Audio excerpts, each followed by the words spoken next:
The purpose of today's video is to talk about COBI's 1 to 48 collection of tanks.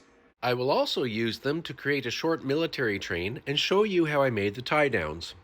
I normally collect COBI's larger World War II tanks and vehicles and aircraft, which are not shown here, and World War I vehicles and aircraft, and, well, Titanic.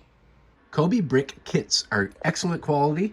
They're made in Poland. They're compatible with Lego. I'll put a link to COBI's main page in Poland, and also, if you're in Canada like me, a link to Brick Army Canada in the description to this video. Here we have the American Sherman Jumbo, the American Sherman Easy 8, and the British Churchill infantry tank. As you can see, I have them sitting here on my little test layout for my vintage Lionel Electric Trains. Vintage toy trains like Lionel are nominally 1 to 48. And the tanks, given that they're bricks and therefore not fine scale, I thought might go well with my Lionel. Are they 1 to 48? I don't know. Let's get out the handy dandy scale ruler. Now this one's 1 to 48, measured in meters, 5 meters long. Okay, so, you know, check against my books on armored history and whatnot, and who am I kidding? It's close. It's very close. These are brick models, not scale models. Pfft. But what to put them on?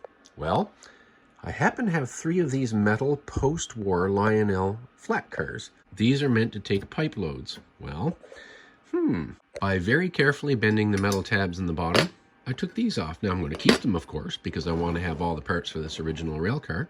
Given that I have 2 gray rail cars and 1 red one, 2 American tanks and 1 British tank, then the British Churchill is going to go on the red flat car. And these are not scale rail cars either. So this is not an exercise for, rivet counting. This is meant to be pure fun and to put a smile on the face. Now I need to make some tie downs. This is stretchy material. This is the stuff I'm talking about. And these are 2 pieces of brass colored link chain that I bent and made hooks out of. Now I don't want to use brass color. Rob at Swift 16 sent me this chain, and this is what I'm using. I'll put a link to Swift 16's website in the description to this video. It's easy with 2 pairs of pliers to bend the chain so they come unlinked. And then what I do is I bend one piece down. There is your hook.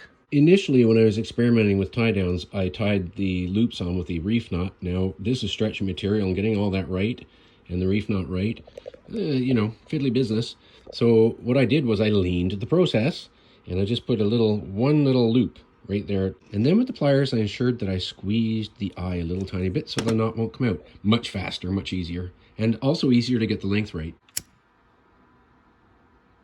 Done. That was easy. I have to say a few words about this tank. It's a great little tank. I like this brick model, but see where the gray piece is there and the little single stud piece beside it? Well, the instructions didn't call for putting a piece there, nor was there a piece in the kit. I mean, obviously you can't have this big gap in the front of the tank, in the front armor of the tank. So I'm going to be probably trying to source from COBI the same color parts to put there. Does it harm my like of the tank? No, I love this tank. Instead of adding a caboose today, I'm going to add this crane tender car. And the reason being is because if you notice the basic chassis of these flat cars, it's the same piece. So it matches quite nicely. It also provides a nice spot to throw a few COBI accessories in. The locomotive for today's exercise is this Lionel product from the early 2000s that I took apart and converted to onboard battery power. And then I repainted it for the Esquimalt and Nanaimo Railway. The Esquimalt and Nanaimo Railway was a subsidiary of Canadian Pacific Railway and operated here on Vancouver Island, but it is long defunct. I hit a switch under the tender to draw power from the batteries that operate the locomotive. And that switch does the headlight there and that light there. Underneath is also a direction switch, and hidden here is a potentiometer. The reason for the use of a steam locomotive today is that Dewey Hall on YouTube asked about steam locomotives. So this one's for you, Dewey Hall. All right, here we go. Who am I kidding? Let's take this outdoors. This is much better. So this is my elevated deck layout where I run my 32mm gauge and 45mm gauge live steam locomotives. 32mm gauge also happens to be O gauge. Here is a snippet of this locomotive operating in a proper little garden railway. I have painted and relettered all the rail cars in this clip. I'll insert a link to the full video on the end screen. Without further ado,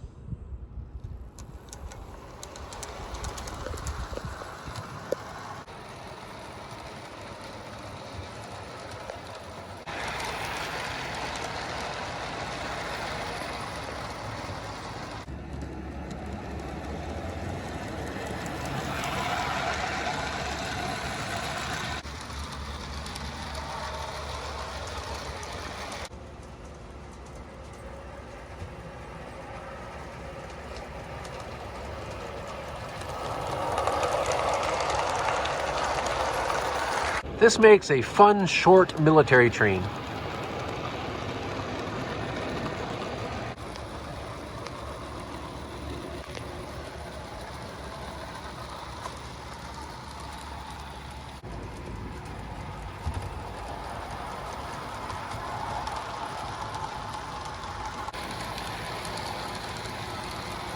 The tie downs work rather easy.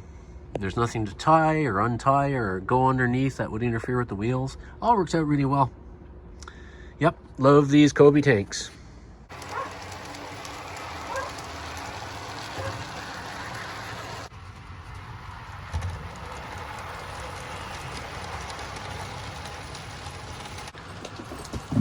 Here's my G-scale bridge, but it's still fun.